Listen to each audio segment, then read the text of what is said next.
దళపతి Vijay lead రోల్లో Vinod direction లో తెరకెక్కుతున్న సినిమా జననాయగన్. విజయ్ చివరి సినిమా కావటంతో భారీ స్థాయిలో తెరకెక్కిస్తున్నారు మేకర్స్. అంతేకాదు, ఈ సినిమా కోసం కొత్త టెక్నాలజీని కూడా ఉపయోగిస్తున్నారు. దళపతి విజయ్ లీడ్ రోల్లో వినోద్ డైరెక్షన్ లో తెరకెక్కుతున్న సినిమా జననాయగన్. బాలయ్య భగవంత్ కేసరి సినిమా కథని తీసుకుని విజయ్ పొలిటికల్ కెరియర్ కి కూడా ఉపయోగపడేలా ఈ సినిమాను రూపొందిస్తున్నారట.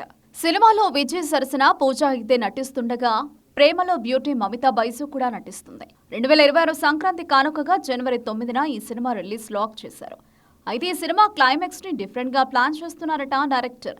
జననాయకన్ క్లైమాక్స్ ని హ్యూమనాయిడ్స్ అంటే రోబోలతో ఫైట్ ఉంటుందట. అది కూడా ఈసారి ఏ ఆధారిత రోబోస్ ని సిద్ధం చేస్తున్నారట. హ్యూమన్ వర్సెస్ ఏ రోబో ఇలాంటి ఫైట్ ఇప్పటి వరకు ఇండియన్ స్క్రీన్ మీద రాలేదని అంటున్నారు. యాక్షన్ కొరియోగ్రాఫర్స్ అంతా కూడా ఈ క్లైమాక్స్ తోనే సినిమా రేంజ్ పెంచేలా ప్లాన్ చేస్తున్నారట. జననాయగన్ సినిమాను దళపతి విజయ్ ఫ్యాన్స్ చాలా స్పెషల్ గా చూస్తున్నారు. ఈ సినిమా తర్వాత విజయ్ మళ్లీ సినిమాలు చేయడు కాబట్టి ఈ సినిమా రికార్డులను అలా కొన్నాళ్లు ఉండిపోయేలా చూడాలని ఫ్యాన్స్ అనుకుంటున్నారు. వినోద్ కూడా సినిమాను ఏమాత్రం అంచనాలకు తగ్గకుండా చూస్తున్నారట. జననాయగన్ స్టోరీ, స్క్రీన్ ప్లేతో పాటు యాక్షన్ సీన్స్ కూడా సినిమాకు మరో హైలైట్ అని అంటున్నారు. దళపతి విజయ్ మార్క్ మాస్ యాక్షన్ సినిమాగా ఇది వస్తుందట. అయితే ఇంటర్నల్ గా సినిమా చెప్పాల్సిన కథ చెప్పేస్తుందని టాక్. దళపతి విజయ్ కూడా జననాయకన్ మీద స్పెషల్ ఇంట్రెస్ట్ చూపిస్తున్నారట.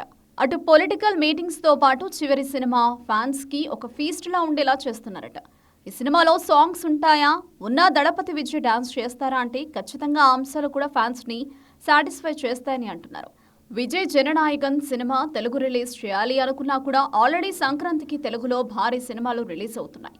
వాటికి పోటీగా జననాయకన్ వస్తుంది. తెలుగులో థియేటర్లు ఆశించిన స్థాయిలో దొరుకుతాయన్న ఆశ అయితే లేదు. మరి కోలీవుడ్ మీదే పూర్తి ఫోకస్ చేస్తే దళపతి విజయ్ జననాయకన్ ఎంత మేరకు కలెక్షన్స్ మీద ప్రభావం చూపిస్తుంది అన్నది చూడాలి.